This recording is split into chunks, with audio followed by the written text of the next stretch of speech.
All right, folks, welcome back to yet another episode of Fresh Juice, an indie game podcast. I'm your host, one of them, Tommy Fresh, and joined as always, it is the other one.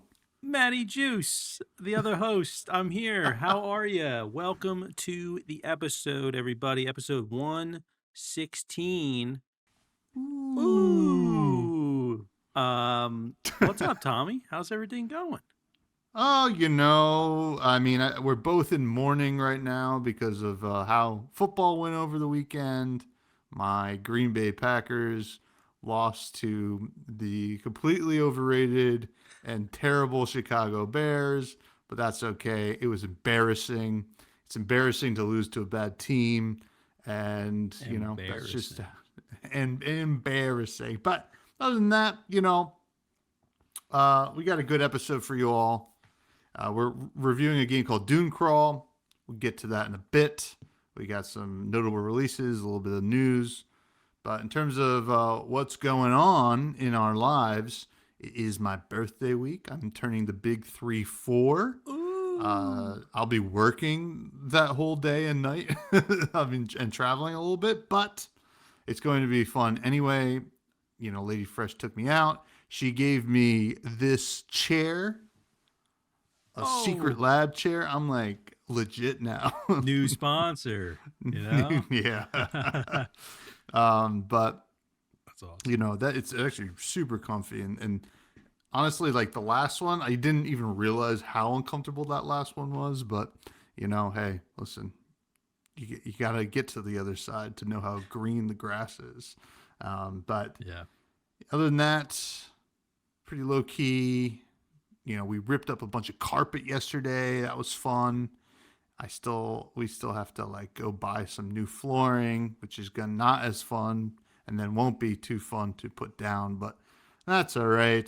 What else? I don't know. That's it. That's not a lot going on right now. Just it's the January doldrums. yeah, it is. Yeah, it is. Yeah, no, it's awesome. Also, that chair's got a T on it, which I thought was custom, but it just happens to be a T right there for Tommy. Look at that. Look at that. Made it just for you. It's just a nice quinky dink. I don't know. Yeah, no, that's awesome. Yeah, I gotta work on getting a new chair. This is like a $6 chair, I think, from like a flea market that I've been using for years, and it feels comfortable now. But I think I'll be in that same situation as you, where I get in a new one, and I'm like, oh, this is what it's supposed to feel like. So yeah, I gotta work on that. But yeah, for me, let's see. I had a pretty eventful weekend. Let's see, Saturday, obviously baby filled. But Saturday, I actually went to our buddy Pat's house, and we got together with some buddies and we did some tabletop games, watched some football. Pat made us a great dinner, some flank steak, potatoes all Whoa. rotten, good stuff. I think like some cucumbers and like Brussels sprouts, and he had cookies, and we had just like snacks galore. It was a great time. Played some awesome tabletop games. We played the Uno No Mercy, I think it's called, which is Mm-hmm. just like a wild version of Uno. I got out. They have a rule in that game. For those that don't know, obviously the objective of Uno is to get one card left and then get rid of that card and you win. But in Uno No Mercy, if you get 25 cards in your hand at any point, you're eliminated from the game. Literally, I was in the game for like 45 seconds and then I was out. And then the game went on for another like 20 minutes. So I Oh was my just like, god. well, I guess they show no mercy. Mm-hmm. Um, but yeah, we played that. We played some Munchkin, which is fine. It's a solid game. The only thing with Munchkin is like it's just you have to interpret so much, Yeah. and it's a little looser than I like games to be. But we still had a good time playing it. And we also played this other game, Castle Panic, which was actually pretty fun, where you are essentially, uh, you're all working together in a castle that's at the center of the board, and there's kind of these rings around the board that are different levels, and like orcs and trolls kind of move in every turn. So you need to work together with everyone and trade cards and deal damage to them. And we literally we got down to the last orc. You have to eliminate all the enemies. We got down to the last one. He had 1 health and we died and we lost. And we're literally 1 damage away from winning, but it's a fun game. Had a good time with that one. And then I ended up leaving. They were trying to figure out some really complicated games. I think I don't even know if they got to it, but it was a great time. Always good hanging out. We're gonna try to do that more often. And let's see, Sunday, just hung out with the baby. Um, watch football, wasn't that great, is what it is. We also started watching the next season of Beast Games, that show I host. And Yeah. that's honestly, it's almost like when I watch Beast Games, it's like when you watch American Idol, like for the first time back in the day, and you're just wanting to see like the cringiest, like Yeah. most, like just the weirdest people. There's plenty of them on that show. So I honestly just watch it for that. I don't even care about any of the challenges. And so that was fun as well. Also finished Welcome to Derry, a great Oh, show. nice. Great show. Finished season 2, I believe, of Welcome to Derry. So, or season 1 or 2? Season 1. Season Yeah. 1, yeah. I forget they split it up. But it was good. It was good.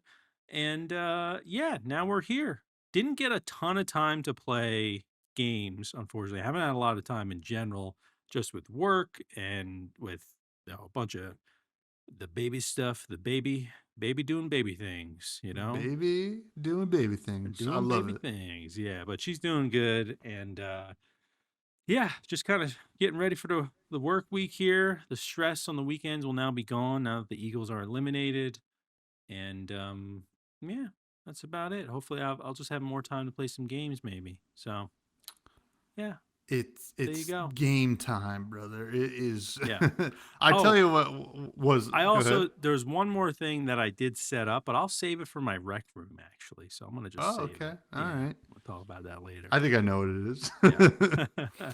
um, I hate Munchkin with a I own that game, and I think I've purposely lost it so Yeah. that there's no temptation. Purposely That lost it. game, yeah, Yeah. like it's just it feels like it goes on forever, and then you're just like, I don't know. It's just like you Yeah. touched on it. Like there, it's not super structured, Yeah. and that's okay. And I know why people like it, but to me, I lose my mind when I'm playing that game. Yeah. The thing that bothered me the most about it, because I was having a good time, but there was like uh in Munchkin, so for those that don't know, you're like every turn a player kicks down a door, so they flip over a card, and it could be a monster, and you have to try to defeat that monster. It could not be a monster, it might be just a card you add to your hand. But those monsters, uh, they'll tell you, oh, if you beat the monster, you get like 3 treasure cards or something like that. So you can get help from other players, and they might be like, oh, I'll do it for 1 treasure. So you kind of split the treasure. It makes sense, right? They help you out, split the Hmm. treasure. But some monsters also give you levels, which is how you win the game. You get the level 10, or actually, all monsters give you levels. But some of them give you 2 levels. So what I was trying to do at a certain point, because no one wanted to help me, is I was like, this monster is going to give me 2 levels. I was like, I'll give you a level and I'll take a level and we'll just split it. You're helping me. And apparently that's against the rules. And I'm like, you can do That's everything weird. else. Like the rules are the rules. That's fine. But it's a game where like you think you can kind of do whatever. And then that happens. And I'm like, you're helping me. It just makes sense to me that you could also get a level if we were actually defeating a monster together. That would be like if we partied up in Dunecrawl or something Hmm. and we killed a There's boss like loot. and you Yeah. didn't like level up from it. Like I'd be like, that Yeah. doesn't even Yeah. make Yeah. any sense. Like anyway, so I'm getting all up in arms about it. It's fine. I think also we were kind of talking about like Munchkin's one of those games where like if you go in like the Reddit for Munchkin, everyone's got their own rules, right? Oh It's yeah, kind of one yeah, of yeah, those. yeah. So like I feel like we should maybe just come up with like our own Like rules. house rules. Yeah, Yeah. and then that way maybe it accelerates the games a little bit, and yeah, we could just kind of do our own house rules. Anyway, don't want to harp on Munchkin too much, but It's it's just not my truly favorite the game. yeah, Yeah, it's the Cards Against Humanity of like board games, I think. Like I mean, I know Cards Against Humanity is kind of also a board game. It's like a card game, but like to me, it's like yeah, the initial novelty of it. You're like, oh, this is kind of cool. Like oh, we're all being silly and stuff like that. And same in Munchkin, you're like, oh wow, like we're busting down doors. It's kind of getting crazy, and then you start playing it like again, and then you're just getting frustrated that like nobody thinks you're funny, or everybody has the dumbest sense of humor, and you're just like, why am I playing Cards Against Humanity? It's like we yeah, all have given up already after 10 minutes of playing it, but yeah. that's There's certain cards in that game like you can be like an elf class, and mm-hmm. if you help another player, you also get a level, which is a big deal in the game. So like you can get rid of that card whenever you want to, but I had it and like no one wants me to help them, Yeah, yeah, So I'm like, I don't know. I'm just like, why is there a card in the game where like it's just gonna make everyone not want to help you or not yeah. take your help? I don't know. Anyway, it's fine. People that like it out there, they like it. And I'll play it. I'm not against like playing it, sure, but like Mm-hmm. I'm gonna probably do like one session of it, Yeah, and then kind of move on from there. But we had a fun time. We played Coup as well. Coup's fun, quick classic. game. Yep. Yeah, it's nice, and yeah, good stuff. It was good. It was good to just get together and play some non-video games too. Yes, It's always I it's love always a good time. tabletop. Yeah, Yeah. so we're trying to get together like maybe like once a month, something like that, if I can swing it. But I'm sure the guys will get together. But yeah, good times, good times. Hell Yeah, yeah. hell yeah, Um, Lady Fresh. no, I just got some news. Oh my God! We got a Discord. It's called the Whoa! Fresh Juice Discord, folks. You can find it in the show notes below. Just wanted to make sure it just came across my desk. Something just came across my desk right now, and just wanted you guys to all know that and check that out. It's in the show notes. But moving on, just a little bit of news, and kind of something that will kind of tie into Dunecrawl.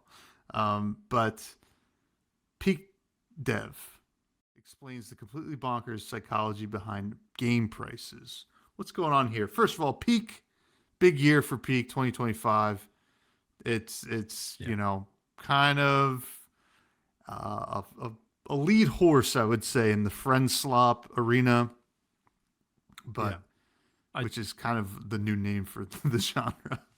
Yeah, which I feel like does a disservice to like some of the, some like Peak, I'd say is like a peak friend slop game, but there's Mm-hmm. some of them out there where you're like, all right, there maybe wasn't that much effort put into this, but, um, yeah, first off, yeah, Peak doing great.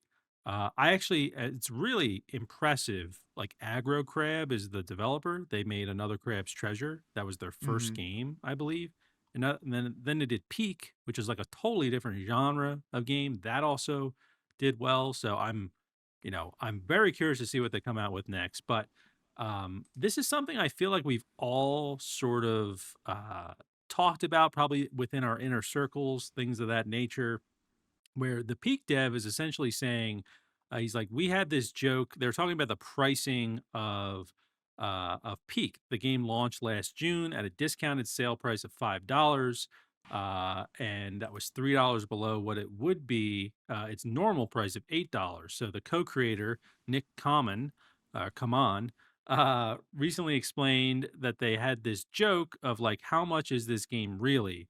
In a player's mind, what does it mean to spend $5? Well, that's $5, but $6, well, that's also still $5. Hmm. $4 is also kind of $5. And he continued, $3 is $2, and $2 is basically free. So you got these like tiers, right? $12, that's $10, $13 is $15. So just kind of this interesting conversation. I'm not going to go through like everything he kind of said, but just kind of talking about that psychology of pricing. And I think it's, it's something we've brought up on the show a good amount in terms of like, uh, when you feel a game is overpriced, right? If we had like a $17 game here, and we're like, man, I wish it was like why isn't it just $15? Like something like that. Mm. But I've definitely been in the boat of, oh, this game's only $2. I'm gonna pick it up. Actually, our buddy Bags just shout out Bags. He picked up Icarus, which is in a genre he does not normally play, survival, because one of our buddies was hounding him to get it. And his logic was it was only $3, which is like, yeah, it was basically free, right? At the end of the day. So, it obviously it depends on the person, but I think it's a really interesting conversation. And it's really awesome that a game that's been so popular has kind of talked about this. Like it's an $8 game, right? Like how did they come to that? But you have to kind of think of how do you discount your game then if people have this sort of mindset with when it comes to pricing.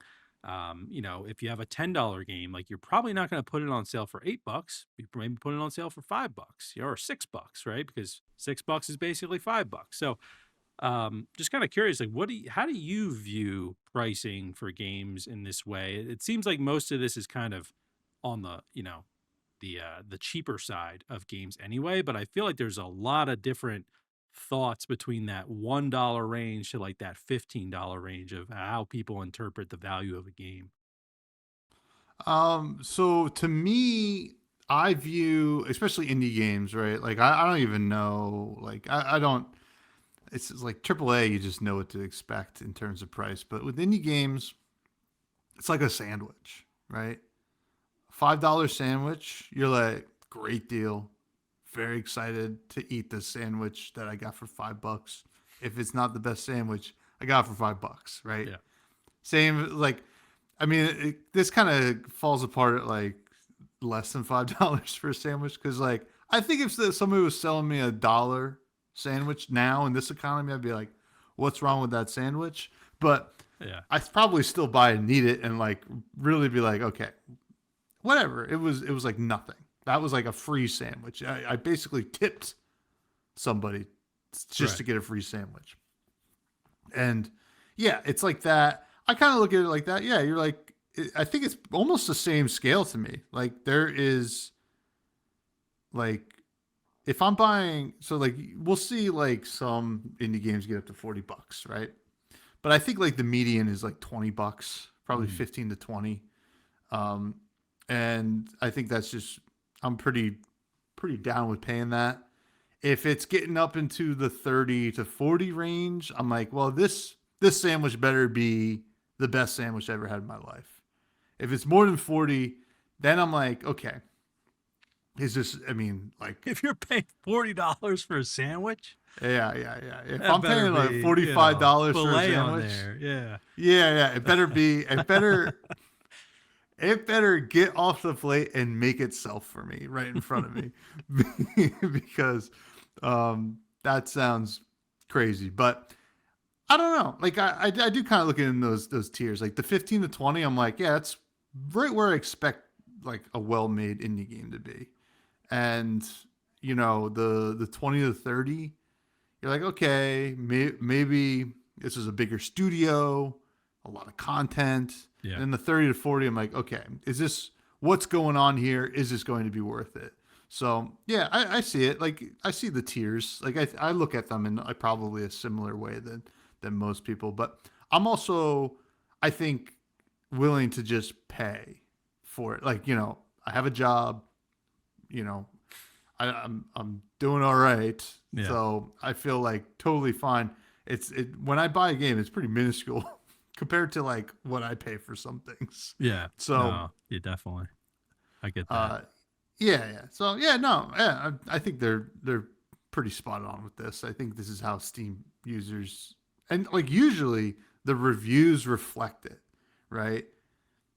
Like you can just feel the vibe of the review room, right? Like when you're looking at a review for a game, if it's $5 versus if it's like $30. First Yeah. of all, the $5 game has 1 sentence reviews. The $30 game has like essays, good or bad. So Yeah. Yeah. yeah, it's kind of interesting. And I feel like it gets really interesting too when, a game is free to play. People are more critical of it than if they spent $2 or $3 on the game, right? Because of, Yeah, well, how are they? It's almost like your dilemma of like the $1 sandwich. Well, like what?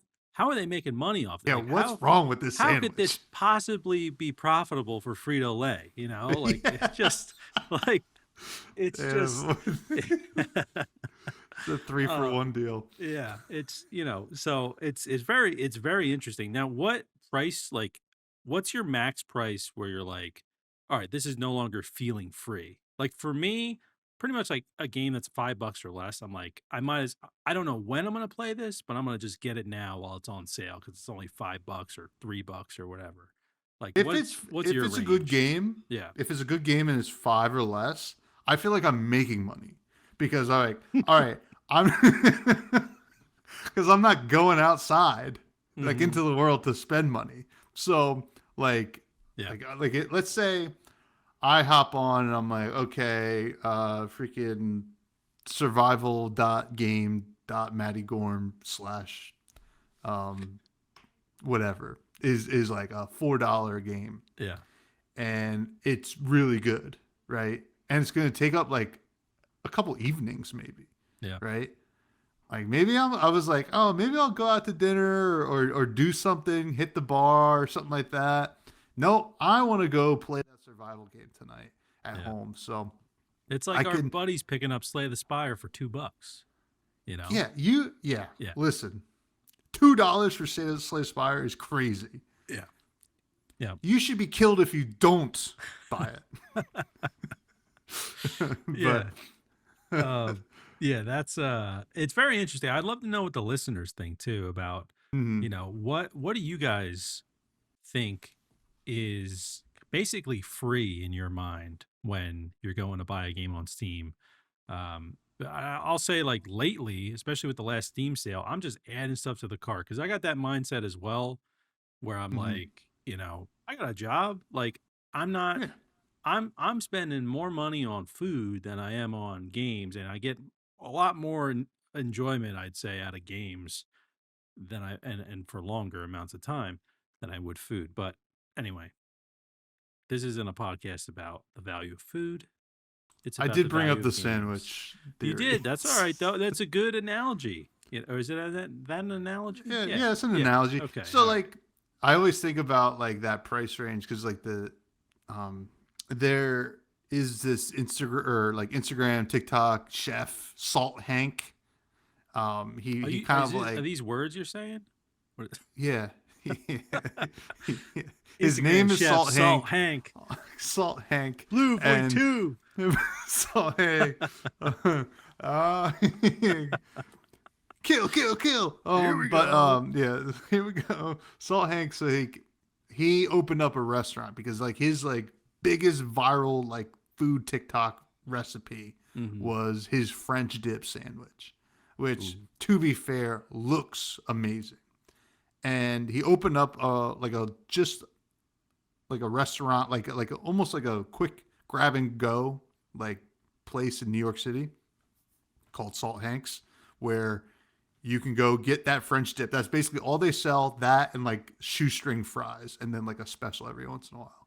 The sandwich is $28, but Oh. it's prime rib French Yeah. dip, like nice size in New York City. And people are like 28, like, the comments are going like $28 for a sandwich. This is crazy. I'm like, what? Have you ever been in the city? Like Yeah, right? for Yeah. something like really good, I would say, all right, 28 seems all right. I think like a French dip at like a nice restaurant, like usually goes for that. So Yeah. I don't know. It's Yeah. a whole nother bag of hammers. It is. It's a whole nother bag of hammers. And that bag of hammers is $28. But speaking of value, Yes. what are you thinking about Dunecrawl? Let's get into it, shall we?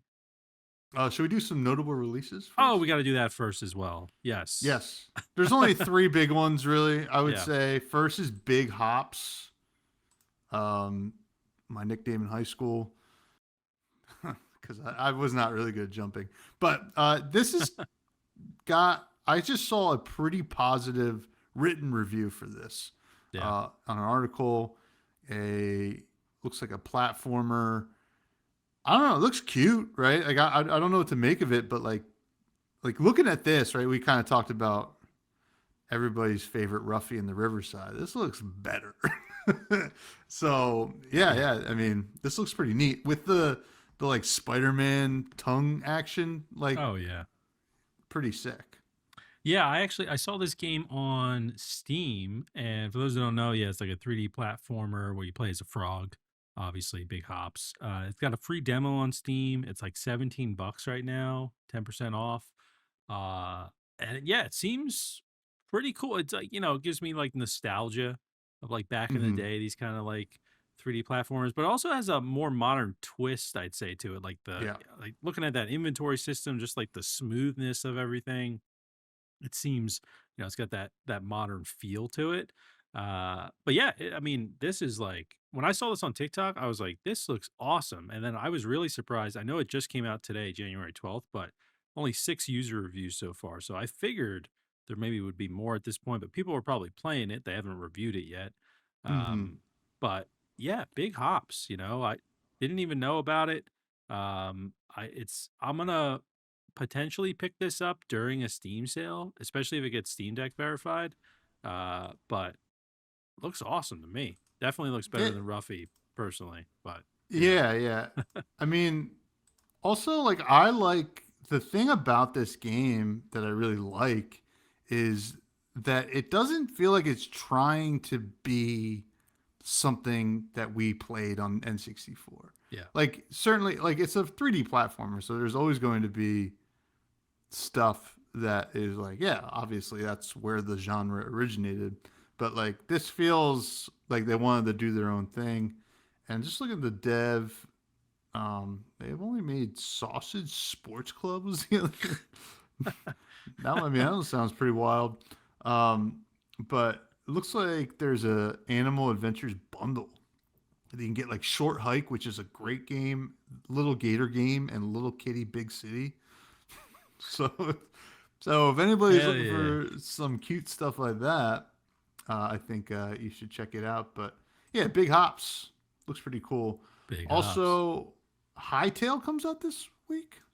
Yes, it does. Yeah, so Hightail is they're not releasing on Steam, which they did on purpose, because they're trying to avoid negative reviews in the beginning, which I think is a smart move. They've kind of come out and said that, this is an early access release.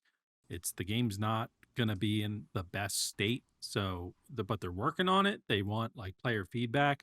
I already pre-purchased it actually. Only $20, kind of in that Oh, where I'm like, yeah, if it was more than 20, if it was like 30, I'd be like, oh, I'm gonna wait for reviews. But I dropped the 20. I was like, sure, I'll check it out. But I know a lot of hype around this game. They actually said, I don't know if this is based on their pre-purchase data or just accounts registered, whatever it is, but they're expecting 1 million players at least tomorrow to be playing it, wow. which is like wild to think about for this. I mean, we'll see if that actually happens. I don't know if they'll make their numbers public. Uh, I'm sure they will at some point, especially if they're really positive. But um, yeah, I'm excited for Hightail. I'll check it out. It's kind of one of those games where like I just want to see what it's like because of all Mm-hmm. this kind of hype around it. And it might not be a game I play a ton of, and then I'll wait for some bigger updates. But yeah, hightail.com as well. If you're looking to, they actually recommend, well, by the time this comes out, it won't matter, but they recommend pre-registering and pre-purchasing before the game comes out because they anticipate their website's going to go down when it actually comes out. And then you can also reserve your name ahead of time. So I got, of course, my username Matty Gorm saved, so no one can have it. But yeah, Hightail. I'm excited for it. It's a sandbox survivally RPG. Kind of think like it almost feels like Minecraft, but like with a purpose, if that makes sense. Mm. Yeah. So I'm kind of excited for this. I played another game called Everwind earlier in the year. There was a demo, which is kind of, I feel like, inspired by Hytale, even though I think maybe it was started development around the same time back in the day. I don't know, but I'm excited for it. We'll see how it goes. But yeah, that's Hytale. Is this of any interest to you at all? I know it's more in the survival side of things ish, but it's also, I think, more heavily on the RPG side than anything. Yeah, this is kind of interesting to me. I might hop in, to be honest, because like I was like an early like adopter of Minecraft. Like I remember playing that Mm, freshman year of college. So like I'll give it a whirl. Especially if some of our buddies are playing, that'd be kind of cool. But yeah, yeah, it looks neat. And launches on my birthday, so there it you must be go. good. Everything that came out that day, amazing. Hightail, amazing. Me, amazing. Capolo, amazing. Oh, you guys share a birthday. Look at Yes, that. we do. Yes, we do. Uh, Twins. twins. Orlando Bloom, pretty good. Um, Pretty good. Pretty good. pretty good. Yeah. And then the last notable release I think coming out this week is Cassette Boy, something that I saw. This game just looks cool to me. A kind of puzzle action RPG adventure game where you control the perspective to change the world you see. You rotate a 2D pixel style 3D world using disappearing obstacles and newly appearing paths to cover the mystery of the vanished moon. Where did the Hmm. moon go? So, looks kind of cool. I don't know. Like, at first I was like, oh, they're just trying to do like a little OG Game Boy kind of game. And then like I saw like the gimmick of the rotation. I was like, oh, this looks actually like could be a nice little hit. Yeah, it seems cool. I always love that mechanic. I feel like I first saw it in Fez. I don't know if you ever played Mm-hmm. Fez, where you can kind of change the perspective like that. The character actually kind of reminds me a little bit like what Yeah. Fez looks like. But yeah, this is pretty cool. I always like those kind of perspective change games. Which, by the way, I forgot to mention with Hytale, they're working on like tools where you can make it like they were showing like they made it a survivor, like they made it a platformer, like Oh all wow. within Hytale. Anyway, that's pretty cool. But yeah, this looks pretty awesome. Cassette Boy. Now this is it's coming out the 14th. It's got a demo as well, and it's verified for the Steam Deck. Love to see it. Um Very cool. When I first saw the title of this, I was like, is this like a Cassette Beast spinoff? But Yeah. No. Yeah. yeah, it's just because it's all in caps as well. I think Cassette Piece is also all in caps, but this seems pretty cool. Yeah, I'll definitely keep my eye on it. And it is published by Pocket Pair, who also publishes Power World. That's kind of interesting. How about Uh, that? there you go. But Cassette Boy looks pretty cool. Coming to a Steam Deck near you. Now, let's talk about the main event, Dunecrawl. This is a open world action adventure game where you take to the sandy seas atop a gigantic crustacean festooned with black powder cannons. Play as a solo crab keeper or with a crew of up to 3 other friends in local and online co-op. This is developed and published by Alien Trap, and it is a 1999 game and is on sale for 15% off until January 19th. So you'll have a little bit of time if you listen to the show on time. Uh, and yeah, so I think this game, like, we'll hop right into the gameplay here. It's very, like, I would say old school Zelda. Like, this is like giving me four swords Hmm. gameplay, running around. Now, I kind of mentioned how Peak might tie into this because this feels like elevated friend slop, or like this is like a actualized game with friend slop elements based on like the physics and stuff like that of what's going on. But other than that, you hop in, you're running around, you got a pretty in-depth inventory system, and you have like guns that you can find, grenades. You always have your sword, bow and arrow, stuff like that. you land in this world, and we'll talk about the story a little bit, but eventually you kind of take control of these giant crab like things that like they're like almost like AT-ATs from what do you call it, from Star Wars. Yeah. You know, you're basically just like traversing this open world on top of these giant crab things that have like cannons on them, and then they also have like ways to heal like the legs when they get hurt and stuff like that. And yeah, you're kind of going around doing missions and like you know, kind of going through this story, which is not much of a story to be honest, but we'll get to that. And yeah, I found initially the controls were a little bit difficult and punishing, right? With the combat and stuff like that. But once I got into the game, you kind of like realize like, okay, this is going to be a little bit difficult, but once you get the hang of it, I felt like it was like a lot of fun and chaotic too, which I enjoyed. So we played a little bit of co-op, and I think that's how this game is really intended to play, but I played mostly solo. I put in a couple hours solo, and it still worked. I mean, there are certain elements that feel not as fun solo, but I think still serviceable. But I would say, you know, gameplay alone, I enjoy what's going on here. I've seen some critiques of it, but to me, it was just pure video game fun, right? And like, you know, being able to hop on mounts and stuff like that. There's like a lot of actualized stuff to do in this game, and the world is pretty massive, and like there's a lot of like cool stuff to discover, and like different kinds of weapons you can find, and like how you can use them. There's like so many different kind of items that you can just like interact with and use in combat or use to like solve puzzles. It feels like a pretty cool way, like if they were ever to do another like Four Swords game, like if Zelda was ever to do it, or Nintendo was ever to do that, I would say, hey, look at Dunecrawl, because like they're doing a lot of really fun stuff in that co-op realm, and you know, could really take that franchise in a pretty cool direction. So yeah, that's my thoughts on the gameplay. I think there's still some rough edges here. I'm trying to remember, is this in early access? I think this is a 1.0 release, Yeah, right? it's a 1.0. Yeah. Yeah. I know they had some network issues off the bat, but I think they already patched it. But yeah, I enjoy it. Like I think like the open world like, exploration is pretty neat. I think the kind of like almost naval battle-esque combat when you're on your crab is pretty cool.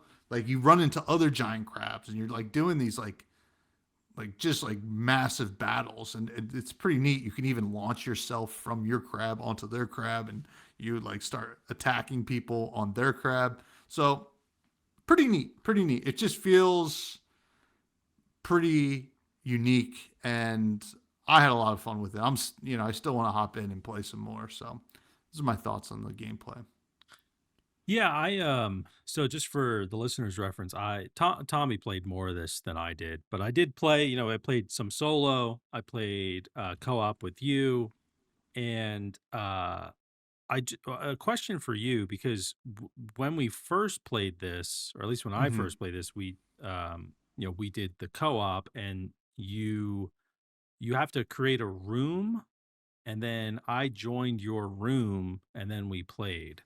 So Yeah. when I went back to play solo, I I think I just clicked like continue or something, and it had me in that room. But I know, based on their Steam page and from gameplay I've seen, when you play solo, you also do have like a ghostly companion with you, but I didn't actually have that. And I don't know if it's because it was already a pre-established, like maybe co-op lobby. When you played solo, did you actually have like a ghostly companion with you? No, I didn't. So maybe because I was just continuing. I mean, whatever. We can hop back in together at some point. But I guess I was playing on hard mode because I beat the like probably first 5 main missions this game sends you on like solo. So like it was Just built difficult. different. Yeah. I don't know about that. It's like there's just like moments in the game where like you're just getting swarmed by enemies, and you're like, I gotta like figure out a more creative way to beat these enemies because, like head to head, I'm getting killed every single time. Yeah. So I was like, finding these like explosive barrels and throwing them over walls to like hit them and stuff like that. But but that was like kind of really fun, to be honest. It made you be a little creative.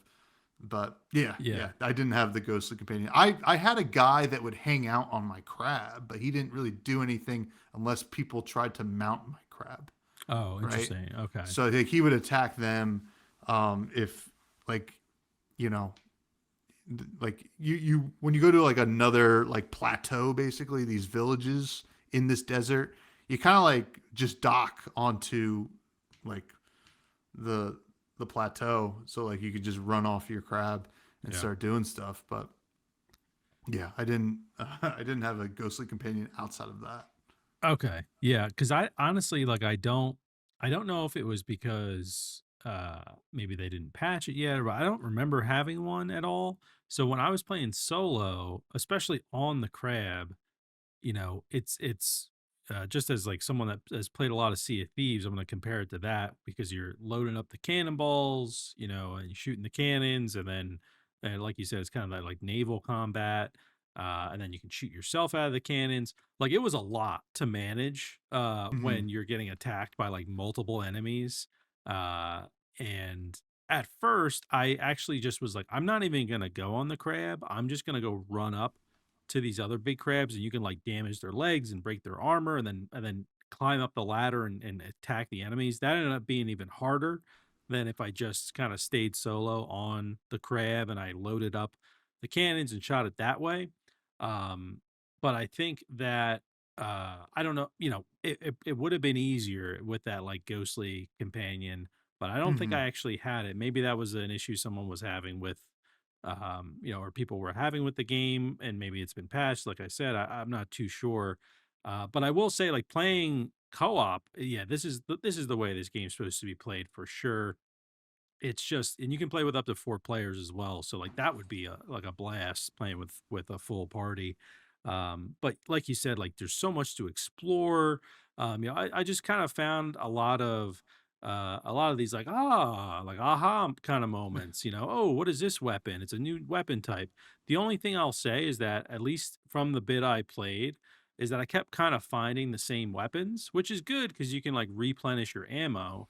But I was hoping for like, I was like, this is like the fifth crossbow in a row that I found. Like, it would be kind of cool if like it if I found another crossbow, maybe it had a different effect on it or something like that, Hmm. which maybe you get to at some point, but I didn't get there with the amount that I played. But I didn't expect this game to be kind of like that Sea of Thieves vibe while you're on the crabs, where you have a stash you can like store things on. It's like your home base that you're kind of moving around, but then you also have the whole cannons thing. I think that's awesome. I played with mouse and keyboard, and I also played with controller. I'd say much easier with controller Yeah. than with mouse and keyboard. I ran into an issue where like I couldn't actually. I plugged in my controller like mid, session, and it didn't really work. But then when I started it up from scratch with the controller, it seemed to work. So I'd recommend that for anyone. But I think, you know from the bit I played, like the discovery and just the curiosity that the game kind of lays out for you of like, oh, what's over there? Or like, let me kill these things and like see what I kind of get from them. Like they do a really good job of that in the same sense of like the way that Zelda does it, like you mentioned, where you're like, all right, let me defeat these enemies and get behind them and see what is over there. Let me destroy this crab and see what kind of like resources I can get from it, or there's like destroy this box, see what's underneath it. So I think they did a good job in terms of like dispersing the amount of uh like curious things for you to discover basically in the world. And I do think that the world is bigger than I was originally thinking it was going to be, especially like when you look at the map, you're like, wow, this is actually, there's a good amount here. And I also appreciate that they give you kind of like different levels of combat, right? Like, so you can be just your character with the weapons that you have. You can get a mount that can also attack. Then you can go for a little bit slower gameplay on like your actual giant crab. Like, it's kind of cool, like the different tiers and the different levels they have. And it just kind of keeps the combat interesting. Like, if this was a game where I was just on the crab, or if I was just the character running around and there wasn't any other type of like combat that I could do, I could find it getting like stale at some point. So I appreciate that, like, I can kind of break up my gameplay session with different types of combat. And yeah, just made it fun. I mean, there's nothing cooler than hopping on a crab, and then especially like the ones that are like the co-op mounts, right? Where we Hmm. both hop on. We're like, whoa, like, let's go like kill some shit, like that was cool as well. So yeah, I think, I do want to play this more. I just didn't have the time to do it with everything going on. But I could play it on the Steam Deck, and I'm definitely gonna hop in and play more. But from the gameplay side, I think it's pretty solid. And like, I also read some of the reviews. A lot of what people were saying is like, that's stuff that can be fixed. Yeah. I don't think it's anything wrong with the core gameplay loop. I think like you said, this is like it reminds me of like the old school kind of games. Like, they even have local co-op for this game. Like, I think it'd be perfect for that, right? It's kind of almost got like that party game feel. Like, hey, you want to do a session of Dunecrawl? That's kind of Yeah. what the gameplay reminds me of. So, yeah, I enjoyed myself, and I can't wait to play some more and see what else the game has to offer. Yeah, absolutely. And you know, it does have a story to follow, kind of like to hop into the story side of things. You have these the natives of like this world, or the Poloi or something like that, and you are like basically like it starts out you got to save them from this siege from some like these like kind of just like bad guy versions of whatever these people are that kind of hopped on a crab and took control of it with these clay pot things that like kind of like have Hmm. like a I don't know if it's like a kind of power or something that allows them to do it. Doesn't really explain it that well, but it's like there's a lot of different characters you can talk to, and you go through these missions. I wouldn't say it's the most like intense story, and it's not super in depth, but like the thing I like about it, and I think some people will probably disagree with this, but I like a story that I can optionally choose to like Yeah. interact with. And I think this is like a good example of that. Like you could go through and talk to everybody, right?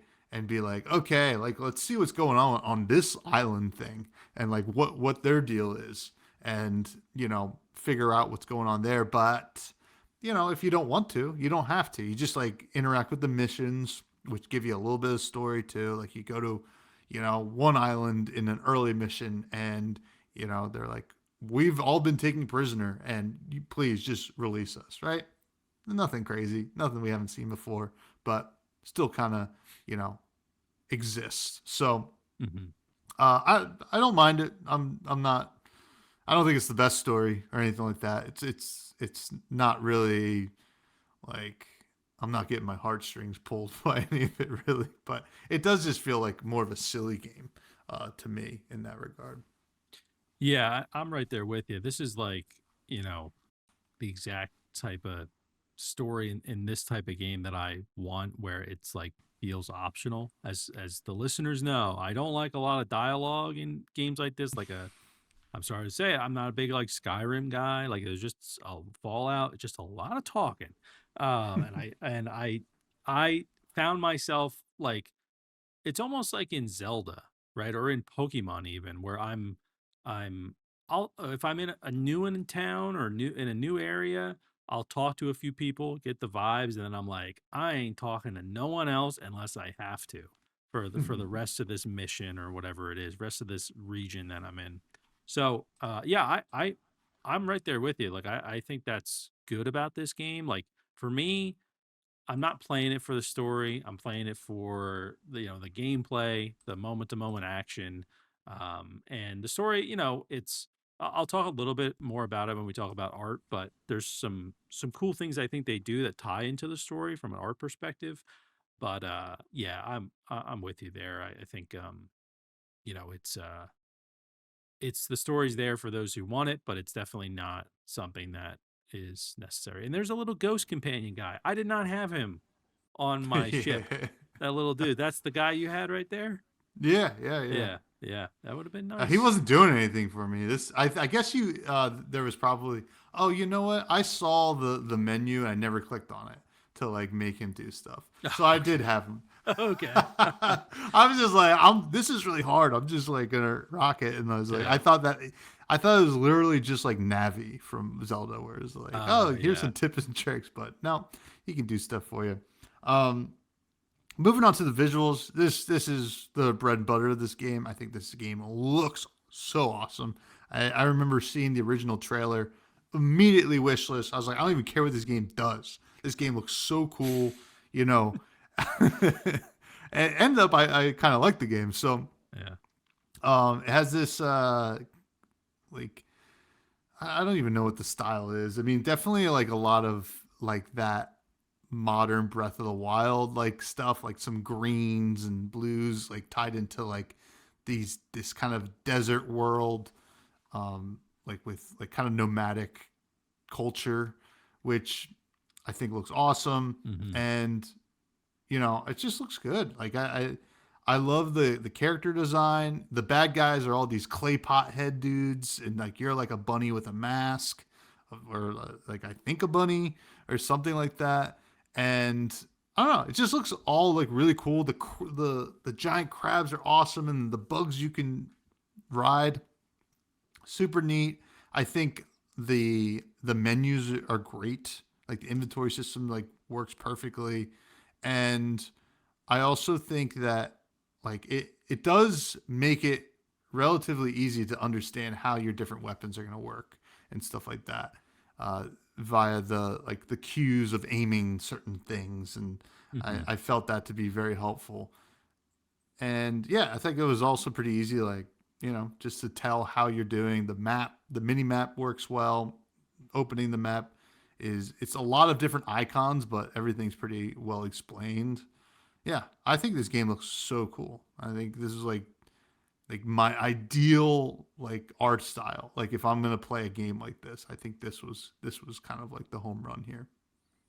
Yeah. I'm with you. Like, you know, this is it's so interesting because I feel like sometimes like the environment is like almost like more grayed out than like your character or like what you're doing, what you're focused on. So like you can even kind of tell in like the gameplay here, like the crab that you're on and everything is just so vibrant and like popping, but then everything kind of behind it is almost like dialed down a little bit. I think it's really interesting, uh that like design choice. I think it makes a lot of sense and it makes the game look really cool. This would definitely be a game, at PAX that I would stop and like take a second look at just from how it looks.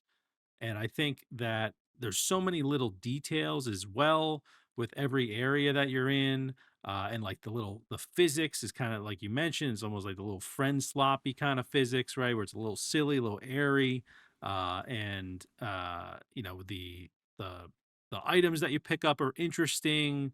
The weapons I think are good. I will say I think that especially playing solo, there were so many times where I was like, I didn't know I had barely any health left. Like, I would love if Hmm. the health was a little bit more prominent, almost like I hate bringing up Zelda again, but like let's get that bigger. Like it's hard to ignore in Zelda, right? When you look at the screen, you're like, oh, my health's right there. I just kind of feel like it's almost a little tucked away um, down there, and it can be a little difficult. It's almost even hard to even see that they're hearts. Yeah, if they were a Hmm. different color, I would be like, they're not that's not my health. So uh that's like a little UI kind of critique, but I think everything else just works so well in the game. It's so interesting. You can even, you can upgrade your crawler as you kind of play, and like it just gets cooler and cooler looking. Uh, it's just it does such a great job of making the world like it's almost like what I was mentioning with the gameplay. It's like they're playing on like your curiosities based on like how things look. There were so many things in the game where I was like, I thought I could destroy it and I couldn't, which is fine. But then you start to realize, oh, the things that are like highlighted in green are the things I can like destroy or open. And then you start to understand these are the things I can pick up. So I think they did a great job with it overall. I'm excited to see if there's like, what the other biomes or whatever that might be. It's kind of a deserty area that you're in now, which, makes sense. But I wonder if like it starts to kind of change as you explore the map a bit. Um, but I didn't get that far. But yeah, I think it's well done. I do want to point out because I know I mentioned this before. Um, Love when games highlight keywords in the dialogue. That's helpful. There's plenty of Yeah. games that don't do it. That's great. But then also they take it a step further in this game, especially when they're talking about like important story elements. And we saw it a little bit before if you're watching on YouTube or Spotify where the person's talking and then it kind of drops the dialogue box down and it does like a pop-up of like the art. It kind of like supported by like almost like a mini cutscene of what they're talking about, but it's within the game itself. It's not actually covering up your whole screen.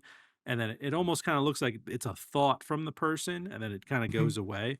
I think that's a nice little touch, something they probably didn't have to do. But you know, that little extra effort there, I think makes a big difference with understanding the story a little bit more. And it's a good artistic choice. So, yeah, I think they killed it with the art with this game. Just small things here and there, but overall, I think it's very Dunecrawl, and actually a game that you shared with me, Blighted. I feel like looks similar to this game, which is Yeah, another yeah. another cool looking game that maybe we'll check out this year at some point. So, yeah, cool art style. Yeah, and moving on to the sound and the music. The music pretty good. Nothing like earth shattering here, but it all just sounded good. It's like fun adventure music. But the sound effects and like the little like kind of simlish or whatever Yeah, that that the characters speak in. Uh, Always love that, right? Like we don't need like crazy voice acting. I just want to hear like weird meow, meow, meow, meow, meow, and the sound of like the different kinds of explosions and stuff like that, and just like the satisfying sounds of like just hitting something with your cannons from your crab, and then also like the crab has this like um funny enough because I was playing solo, I didn't know I could make my ghost guy do stuff on my crab. I I was just using the shield in combat just to like reflect bombs back at the other crabs. yeah, But really cool, just like nice like little like fun bouncing sounds when you do that. Yeah, sounded good to me. This is I think on all forms like of the aesthetic side of this game, they really nailed it. yeah. I'm with you. I think honestly I don't remember too much of the soundtrack because it probably just wasn't that memorable. But the sound effects like very whimsical and kind of what you expect just by looking at the gameplay. So I don't have a lot of notes on the sounds. I think they're serviceable. They're fine. Definitely didn't take away from anything. I would have remembered if it was terrible, but uh, yeah, it's good stuff here from the sound. No notes really. Yeah. And I didn't have any performance issues. I only played on desktop. I didn't play any on the Steam Deck. How about you? Just that weird controller issue in the Hmm. beginning. I mean, we played like the day it came out, so I'm sure that's already been kind of patched. And uh, if you count like the weird thing of like having the rooms, and then Hmm. I came in and that's kind of just a learning curve thing for me, like a user error of like, oh, I didn't realize the game worked like that. So I'm not gonna knock them too much for it, but yeah, no, I mean, ran fine. I just played on PC as well. Had no issues. Awesome. Awesome. Now let's get to our final rating. Our ratings are as follows. Our S tier games are certified fresh juice. A tier, a steal. So these are games that we think are pretty good, and we definitely recommend. Then after that, we have Get on Sale. These are games that aren't perfect. Maybe you want to wait for it to go on sale or wait for some major updates, but still have some good qualities to them. Then you have Manager Special. These are games that we didn't really enjoy. Maybe if it was like on a deep discount or free to play, it might be worth checking out. And then finally, games that we don't recommend, Spoiled Milk. I will give mine. I think this is a solid steal if you can get a group of friends to play. It gets down to the low steal area if you are playing solo and you feel like you need to convince some friends to play, but still it's all in the steal range for me. I think that there's a lot of good here, and like a lot of the stuff that isn't perfect, I think that they will end up fixing, and they know, and a lot of people have been pretty vocal about it. This is just a really cool game, and like, I want to play more of it. Like, I didn't even make the connection to Sea of Thieves, but like there were moments there where I was like, this feels just like that. Yeah. Imagine if they had like some like online and stuff like that. You run into other people's crabs. Oh my God, that'd be so sick. Yeah. So a lot of potential here. I think that with a group of friends, you're really going to enjoy it. Right. And I think it'll be a really positive experience, but I'm enjoying solo too. So it's not like if you play solo, it's bad. So yeah, that is my review. Yeah. I'm, this is an interesting one, because like I do want to play more of it. So right now I'm also at a steal. And I think that when I played solo, it was more towards like the on sale side of things. But I honestly think this could be a certified fresh juice solely because of the local co-op option that they have, which like we haven't got to experience yet. But I could see, it might be hard to convince 3 other people, or I guess 2 other people, to buy a $20 game, and they might not know how they're feeling about it. But if one of us has a copy and we're playing together in person, I could see this being like a great, like just a whole night of just an awesome gameplay session. So I'm giving it a steal with the potential to be certified fresh juice. It's kind of just an interesting game because there's almost like different experiences that you have based on whether you're solo, you're playing co-op online, or co-op in person. So but yeah, I'm giving it a solid steal, kind of split down the middle of what I'm thinking. And I'm excited to play more. Yeah, Dunecrawl. And who knows? Maybe they'll come out with some like 1v1 mode or something like that. Oh, that would be awesome. Just kind of like instance, just 1v1 crabs with your crew. Yeah. Something like that could be really cool. 4v4 would be pretty sweet too. It's like, sorry. I meant like one crab versus one crew versus one crew. Yeah. Ooh, that would be awesome. Yeah. But, and then you just do it in an arena, and like you don't even have to worry about the open world. Yeah. That'd be so sick. Yeah. But cool. Next week we're gonna be doing game talk. I'm gonna be traveling a little bit this week, but it should be exciting. We got some listener questions. First, Bags asks, are there any games you wish you reviewed but didn't? We've had some form of this question before. I think like recently, maybe Hades 2, perhaps. I mean, we didn't review Slots and Daggers, but we did talk about it a lot. So we didn't like give it a full shake. Expedition 33, Blueprints, maybe. Expedition 33, Blueprints. Yeah. There were definitely big ones last year that we kind of like opted to do smaller games, which is, I think, kind of in the spirit of indie anyway. So, yeah.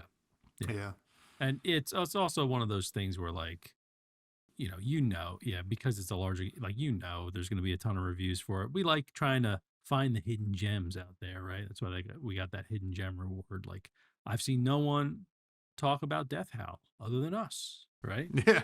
That's an awesome game. So, there's a few of them out there for sure. And I'm sure we'll miss a few this year, but we'll at least try to address them. We just might not do a full review. Yeah. Thanks for the question, Bags. Next, Keymore asks, top 5 favorite video game bosses. So I actually wrote mine down. You go first. Go for it, because I did not write mine. Do you wanna search these as I say them? Sure. So that people can see, for those who don't know, if you're watching on Spotify or YouTube. This is in no particular order, but the first one is Gurgoth, Gergoth,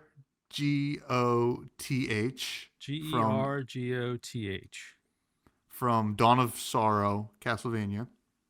Okay, well, Uh, there's one in Vampire Survivors as well. oh really? That was the first one that came up. Oh yeah, but this is what I'm talking about. This freaking weird dinosaur thing.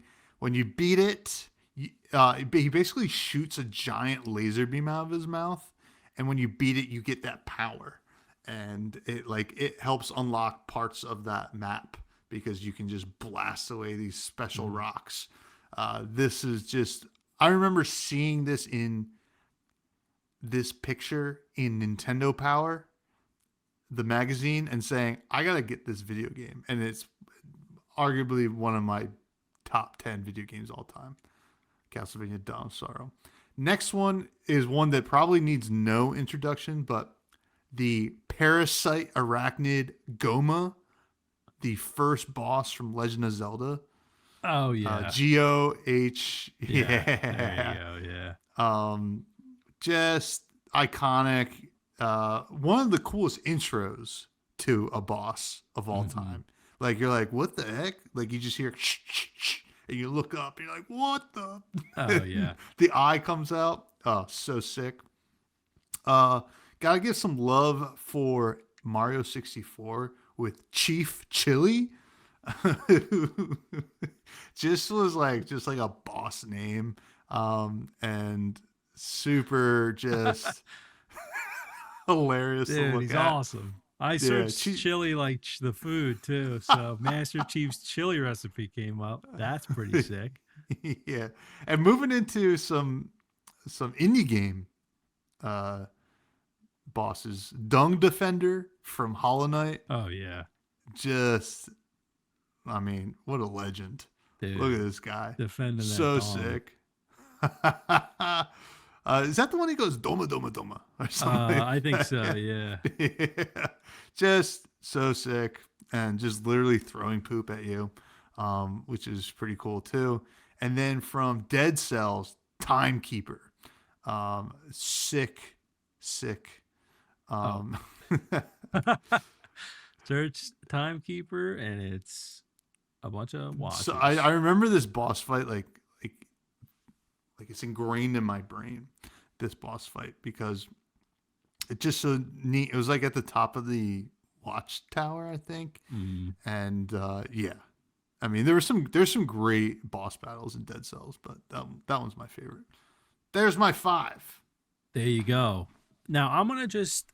It's a good list. I'm gonna just rattle off ones that I remember.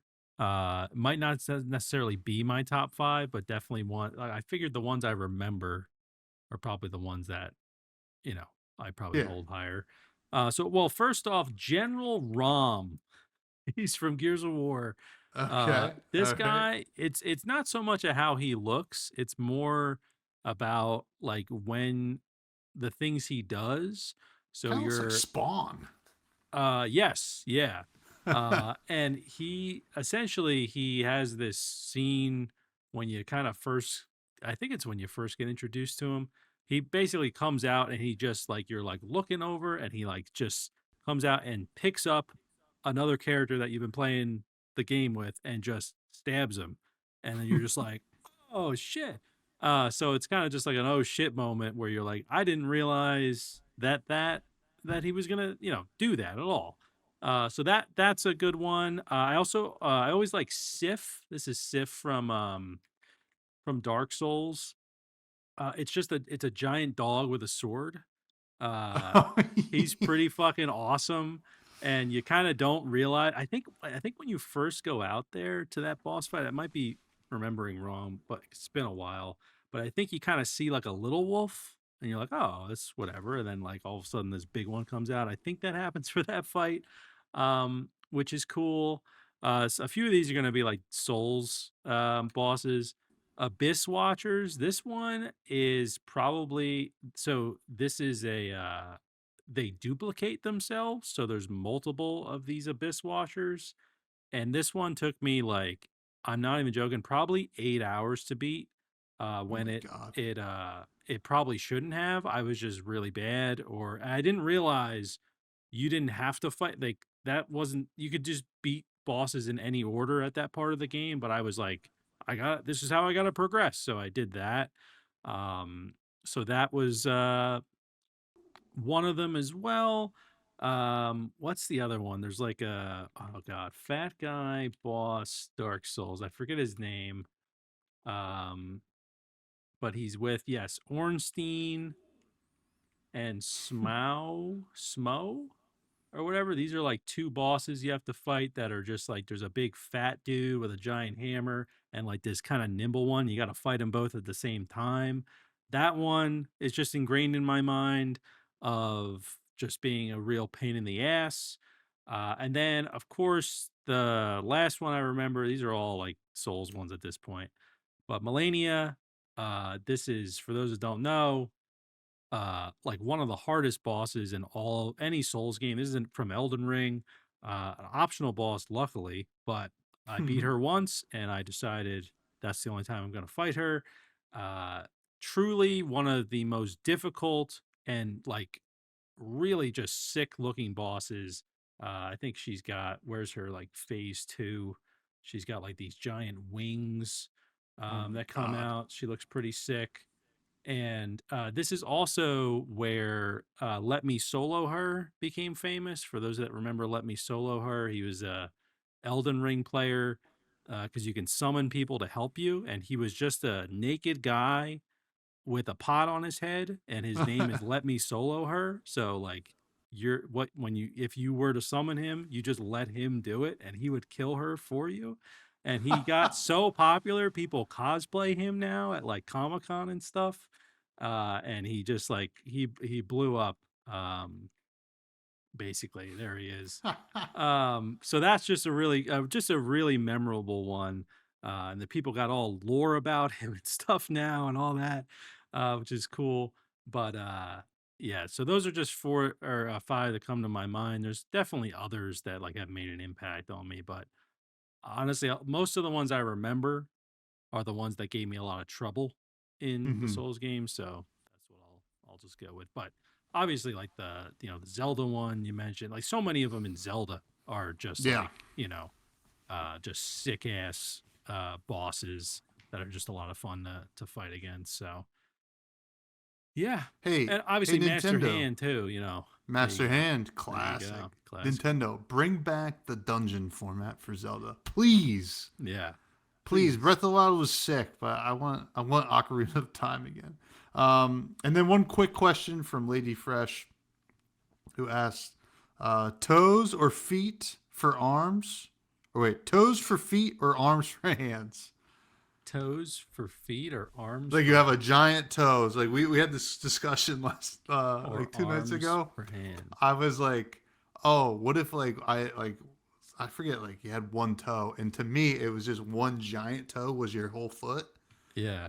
Or Um, s- if my hand was just an arm, like a single with a nub at the end.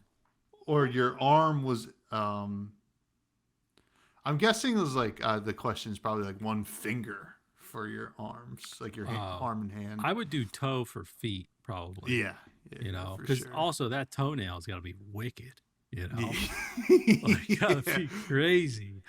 Trying to cut that thing, man. Oh my It'd be god. like a shield. You could probably like do like some Yeah. crane move I where need you would. like one of those like from elementary school, like the paper cutters that just like cut my Oh, nails, yeah. Uh, Oh, but that would be, yeah, because then I could still use my hands. I feel like my hands are just so useful. I could deal with toe yes. feet.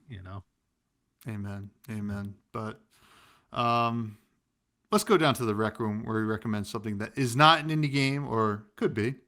What are you recommending this week? So I'm recommending the thing that I set up this past weekend is my 3D printer. It's the Bamboo Lab A1. Awesome 3D printer. I mean, honestly, I'm just recommending, I guess, a 3D printer in general. Um, this thing is like, I can't wait. I have one spool of filament right now, so I'm waiting for some more colors to come in because then I can print in like different colors and all that. But I've made like so many things. This is like a little thing that just goes under my desk and holds my Xbox controller. I was literally eating these pretzels earlier and I didn't have a clip and I just looked up like a chip clip and it printed in like 8 minutes and I just have it now for my pretzels. Um, Nice. I've made like paper towel holders and stuff. I'm making a bunch of stuff. I also made a penis. I brought that to Pat's house. That was for Oh, him, just for him. very nice. And some, made a drawer for under my desk. I've also I looked up like Steam Deck stuff. Like you can make like docks. Like there's just so much to make, and I'm telling all my friends and everybody, if you need anything and you don't want to get it on Amazon, I'll just print it for you.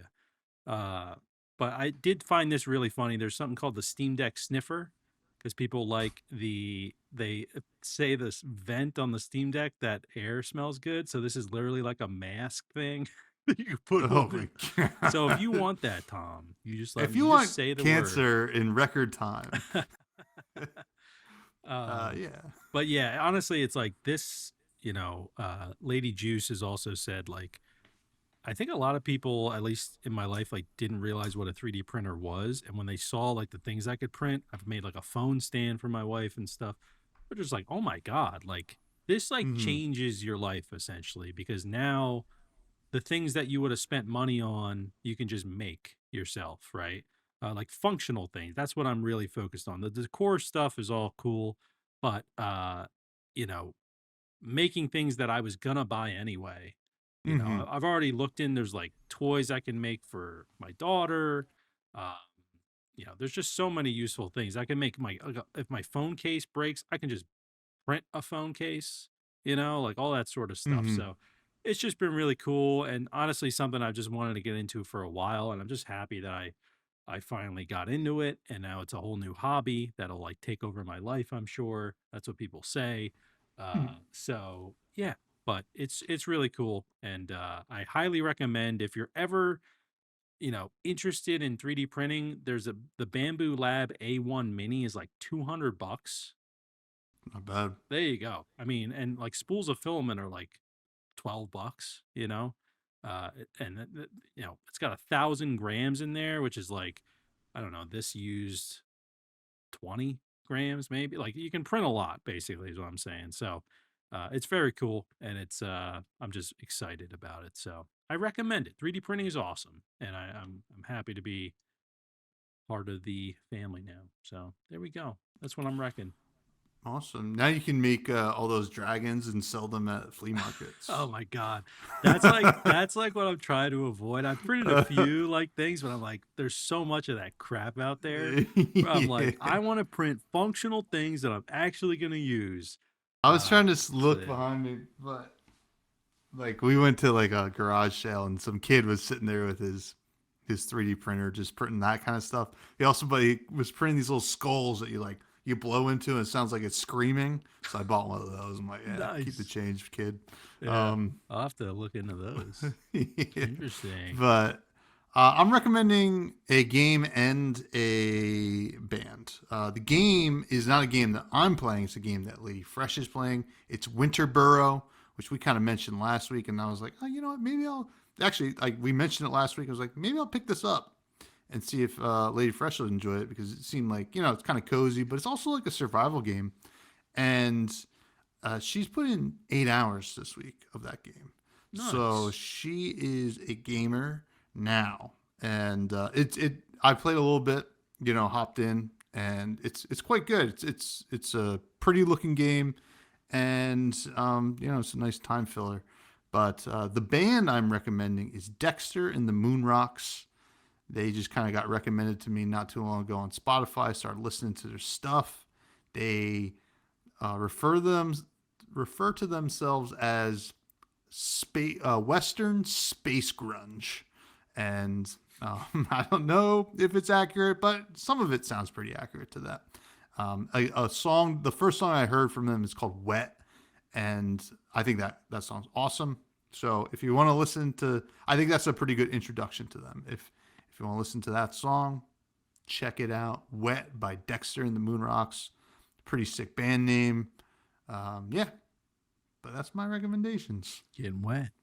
I like it. Getting wet. There you go. But that's going to do it for episode 116.